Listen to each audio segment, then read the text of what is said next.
उनसे मिलिए।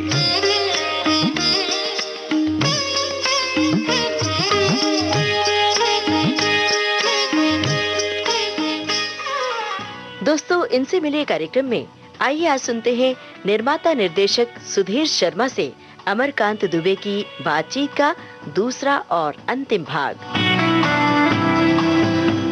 दोस्तों, एक खास बात मैं आपको बताना चाहूंगा कि सुधीर शर्मा जी की कंपनी है जो आधा फुल के नाम से इन्होंने दूरदर्शन के लिए यूनिसेफ और बीबीसी के साथ मिलकर एक सीरियल का निर्माण किया। तो इसके बारे में आप हमें बताएं, हमारे श्रोता जरूर सुनना चाहेंगे आधा फुल इस सीरियल के बारे में। मैं जरूर ये बात शेयर करना चाहूंगा। जब हमारी पहली मीटिंग हुई बीबीसी और यूनिसेफ के साथ, तो उन्होंने सवाल पूछा कि ये प्रोग्राम हम आपको क्यों दें। तो मेरा जवाब ये था कि देखिए, ये जो कॉन्सेप्ट डिस्कशन में है और जो बातचीत कर रहे हैं इस तरह का, और दूरदर्शन पे ये आने वाला है प्रोग्राम, हमने इससे पहले दूरदर्शन पे कोई और धारावाहिक नहीं किया था, ये हमारा पहला धारावाहिक है दूरदर्शन पर। तो मैंने उनको ये बोला कि देखिए, हमने अब तक जितने भी काम किए उसमें कहीं ना कहीं पैसा कमाने की एक लालसा रहती है। वैसे ही टैग लगा हुआ है कि प्रोड्यूसर है तो पैसा, मतलब जाहिर सी बात है, पर कहीं ना कहीं ये सुन के हम लोग इतना उत्साहित है, हमारी पूरी टीम, कि इसमें मंशा पैसा कमाने की नहीं है। इसमें मंशा ये है कि हम किस तरह से ये जो आप संदेश पहुंचाना चाह रहे हैं, आपकी इंटेंशन बहुत अच्छी है, पर मैं इसमें जुड़ के अपनी महारत इसमें कैसे शामिल करूं कि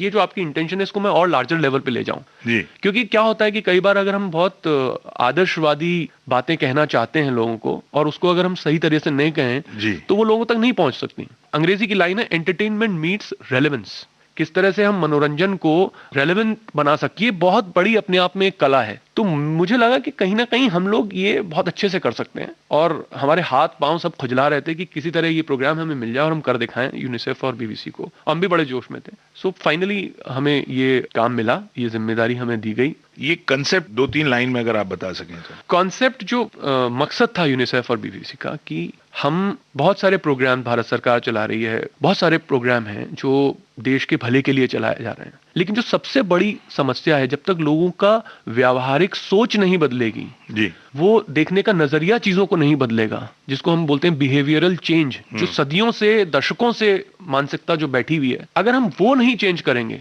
सरकार चाहे कितने ही करोड़ों करोड़ रुपए बना के उस पे खर्च कर दे सफाई पे या किसी भी अभियान पे, जब तक लोगों का नजरिया, बिहेवियरल चेंज नहीं बदलेगा, ये सब व्यर्थ है।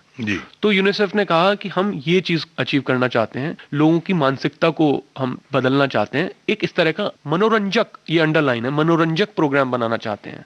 और इसीलिए उन्होंने बंबई के एक प्रोडक्शन हाउस को बुला के कहा कि आप इसमें कोशिश कीजिए। सो इस कॉन्सेप्ट के पीछे जो मंशा थी वो ये जो मैंने आपको अभी बताई। और कहानी इस तरह की है कि उसमें 3 बच्चे हैं, एक 18 साल की किटी और एक 15-16 साल का अनाथ नवयुवक अदरक, उसका नाम है। बहुत ही पॉपुलर हुआ वो किरदार अदरक का। आई एम कलाम जो फिल्म थी, उसमें कलाम की जिन्होंने भूमिका की थी, हर्ष मायर, वो इस भूमिका को अदा कर रहे हैं। तीसरी जो कलाकार हैं वो तारा जो है शहर की मुखिया की पोती हैं। तो ये 3 जो किरदार हैं, ये हर बार इस शहर में कोई ना कोई ऐसी एक चीज होती है जो बड़ी थ्रिलर और मिस्ट्री को सॉल्व करते हैं। तो केसेस जो होते हैं वो ये सॉल्व करते हैं, और हम बहुत इनडायरेक्ट तरीके से ऐसे केसेस इन्वॉल्व करते हैं, ऐसे नहीं कि जो लोगों को एकदम अब बहुत ज्यादा सरोकारने लगे। दहेज की समस्या आज भी है माना, लेकिन दहेज की समस्या 20 साल पहले बहुत ज्यादा थी। तो हम ऐसी समस्याएं नहीं पकड़ रहे हैं जो बहुत ज्यादा किताबी हैं, जो व्यावहारिक तौर पे कम व्याप्त हैं। जैसे ये बात सही है कि लड़कियों को पढ़ाना चाहिए, तो उन इश्यूज को हम कितने अच्छे तरीके से और कितने सहज तरीके से कह रहे हैं अपने दर्शकों को, क्योंकि हमारी जो रेटिंग्स आ रही हैं वो भी बहुत अच्छी हैं।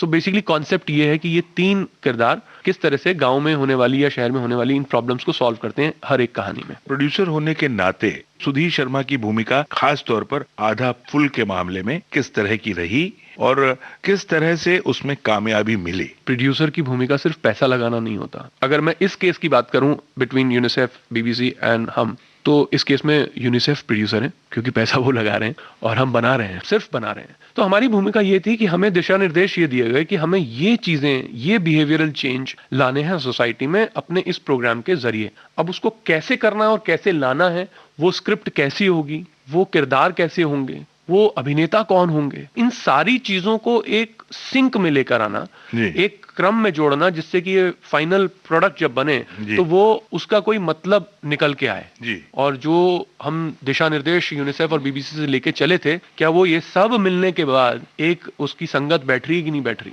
तो आई थिंक ये हमारी मेन जिम्मेदारी है। उसके अलावा बहुत सारी और जिम्मेदारियां होती हैं। अभिनेताओं के साथ हमने बैठ के हफ्तों हफ्तों तक वर्कशॉप की, डायलॉग की रिहर्सल्स की, ताकि ये लोग जो कह रहे हैं उन एक्टर्स के अंदर ये कैरेक्टर्स को बिठा देना, उनको जीवंत करना, तो ये सारे काम भी इसमें इन्वॉल्व हैं। इसी कड़ी में मैं एक बात जरूर पूछना चाहूंगा सुधीर जी कि जी। अमूमन लोग नाटक से फिल्मों या सीरियल में जाते हैं, लेकिन आप नाटक से फिल्मों सीरियल में आने के बाद वापस नाटक की दुनिया में चले गए हैं, ऐसा मैंने सुना है।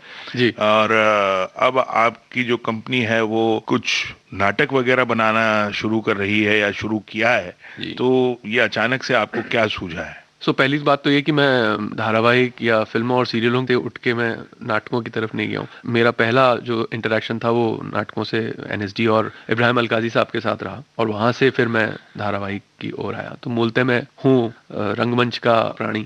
पिछले 15-17 साल से जब से हम इस कंपनी को अपनी बढ़ा रहे हैं और काम हो रहा है, सीरियल्स हो रहे हैं, तो मुझे कहीं ना कहीं एक दिल में एक बहुत कसक थी बंबई आने के बाद की एक अच्छी थिएटर प्रोडक्शन कंपनी जो बड़ा काम करे, अच्छा काम करे और ऐसा काम करे जो लोगों को समझ में आए। सबसे बड़ी समस्या है कि जब हम बोलते हैं कि हम समाज को कुछ देना चाहते हैं तो हम बड़े सीरियस हो जाते हैं, और सीरियस हो जाते हैं वो इस हद तक सीरियस हो जाते हैं कि आम आदमी को समझ नहीं आता आप बोल क्या रहे हो। खास तौर से जब नाटकों की बात हो तो हम कुछ ऐसे नाटक करने लगते हैं, हाँ, बड़े इंटेलेक्चुअल टाइप की चीजें जो हम कहने लगते हैं। जैसे ही हम बात कहते हैं कि हम कुछ मैसेज देना चाहते हैं, हम इंटेलेक्चुअल हैं, तो हम इतना ज्यादा स्टिफ हो जाते हैं और इतना ज्यादा कड़क हो जाते हैं और इतने ज्यादा गंभीर हो जाते हैं कि आम आदमी को लगता है भैया तुम क्या बात कर रहे हो, मुझे नहीं समझ में आ रही तुम्हारी। तो हमारा जो उद्देश्य है, अगन पाखी जो हमारी कंपनी है, थिएटर प्रोडक्शन कंपनी, उसके जरिए हम ऐसे नाटक करना चाहते हैं जो सोशली रेलेवेंट प्ले हो।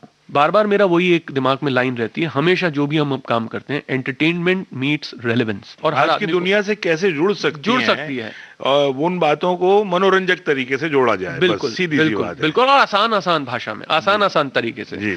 तो ये सामर्थ्य हमारे में पिछले 15-16 साल से वो कॉन्फिडेंस भी नहीं था और वो सामर्थ्य भी नहीं था। आज चूंकि हम इतने बड़े बड़े कलाकारों के साथ काम कर रहे हैं जो टीवी में इतने पॉपुलर हैं, उनकी एक अपनी पहुंच है, उनकी एक अपनी पॉपुलैरिटी, उनका एक अपना ग्लैमर है, तो किस तरह से उस ग्लैमर को हम सही दिशा में इस्तेमाल कर सकें। सीरियल्स एक तरह के बन रहे हैं, तो जो कलाकार सीरियल्स में काम करते हैं उनको भी एक जोश रहता है कि हम कोई अच्छा काम करें, क्योंकि एक ही तरह के हम सीरियल्स करते जा रहे हैं, दिन रात वही पैसा कमा रहे हैं, पैसा बहुत है उसमें, लेकिन रंगमंच में उतना पैसा नहीं है। तो अगर एक कंपनी इस तरह की पहल करती है कि हम एक सोसाइटी के लिए कुछ प्ले बनाना चाहते हैं और बड़े प्ले बनाना चाहते हैं जिसमें बड़े कलाकारों को इस्तेमाल करना चाहते हैं, बड़ा मुश्किल काम हो जाता है। तो आज इस पोजीशन में आके मुझे लगा कि अब ये संभव है। इस तरह के कई मेरे मित्र हैं जो अभिनेता हैं और वो करना चाहते हैं, अच्छा काम करना चाहते हैं, तो मैंने उनको जोड़ा और इस तरह के 4 अच्छे कलाकार इस नाटक में हैं। अमावस्या अमलताज इस नाटक का नाम है, जो कि चाइल्ड जुडिशरी सिस्टम पे सवाल उठाता है और ये भी सवाल उठाता है कि अगर एक बच्चा जो कि 16-17 साल का है, अगर वो कोई गलत काम करता है तो ये उससे पहले एक सोसाइटी का फेलियर है।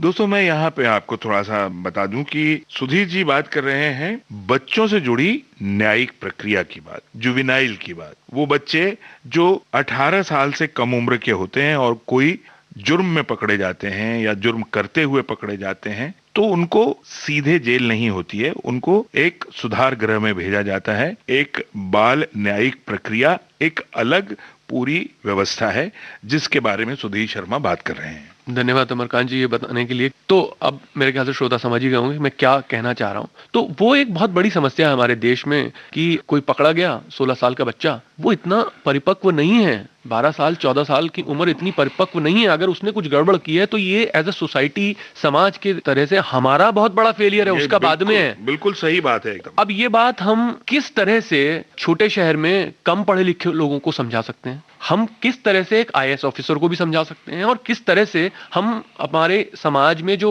बहुत बड़ी बड़ी पोजीशंस पे लोग बैठे हैं, चाहे वो राजनेता हो या धनवान लोग हो, उन सबको एज अ सोसाइटी, यही सोसाइटी है हमारी, सब लोग करना चाहते हैं लेकिन वो बात समझ ही नहीं आती लोगों को। तो इस नाटक के जरिए हम ये समझाना चाह रहे हैं कि भाई देखो, रुको, पॉज करो, अपनी जिंदगी को समझने की कोशिश करो। ये जो गड़बड़ हो रही है ना, ये इस बच्चे की गड़बड़ नहीं है, ये हमने जो उसको परिवेश दिया है पिछले कई दशकों से, ये उसकी गड़बड़ है। पहले उसको सही करें, ठीक है, उसको आप भेज दीजिए जुवेनाइल क्राइम में, या 18 साल से ऊपर भी है उसको सजा दीजिए, जरूर दीजिए, पर यही अगेन जो बिहेवियरल चेंज जो हमारा समाज में व्याप्त है इतने टाइम से, वो चेंज ही नहीं हो रहा। सरकार कितनी नीतियां बनाएगी, कितना पैसा खर्च करेगी और ये सुनने के बाद देखिए, कोई भी इस बात को समझ सकता है कि जब आप कुछ अच्छा करना चाहते हैं, देश के लिए कुछ करना चाहते हैं, तो उसके लिए आप जहां हैं, जिस क्षेत्र में हैं, उसी क्षेत्र में आप कुछ ऐसा कर सकते हैं कि समाज की दिशा बदल सके, लोगों की सोच बदल सके। और ये काम सुधीर शर्मा एंटरटेनमेंट की दुनिया में रहकर कितने बखूबी कर रहे हैं,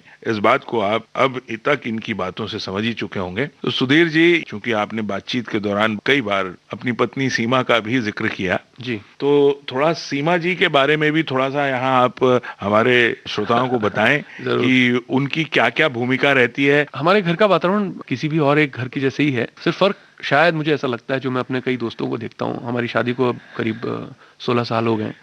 जॉब के दौरान हम जब कार्यरत थे एक न्यूज़ चैनल में, तो वहाँ मैं सीमा जी से मिला था। तो हमारा कोई प्रेम प्रसंग उस तरह से नहीं था।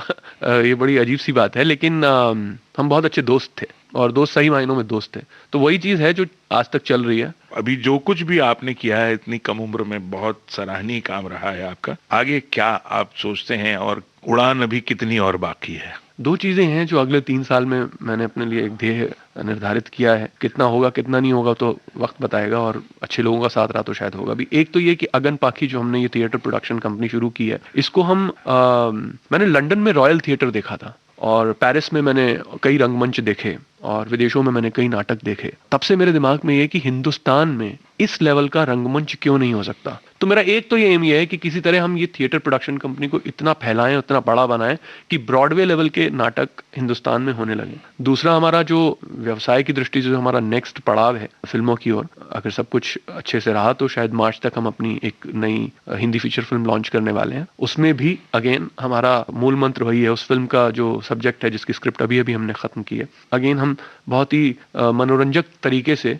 समाज के साथ बात करना चाहते हैं। सो कोशिश ये है कि ये दो चीजें हम लोग करना चाहते हैं। यहाँ एक बात जरूर मेरे दिमाग में आ रही है कि जैसे आपने कहा कि अगन पाखी के तहत आप ये जो नाटक आपका है, बच्चों से जुड़ी जो न्यायिक प्रक्रिया है या बच्चों से जुड़े जो जुर्म है, जो उनकी मानसिकता है, इस पर आप नाटक कर रहे हैं जी। मैं ये जरूर जानना चाहूंगा कि इतना अच्छा जब सब्जेक्ट आपके पास था और सीरियल के निर्माण का इतना अच्छा आपके पास अनुभव है जी, तो इस विषय पे आपने सीरियल क्यों नहीं बनाया? बहुत ही मजेदार सवाल है और ये हमने बहुत कॉन्टेम्पलेट किया अपने आप से जी। कि भाई जब पैसे नहीं है, दर्शक कम है, आप एक सीरियल बनाते हैं, करोड़ों करोड़ लोग एक बार में देख लेते हैं।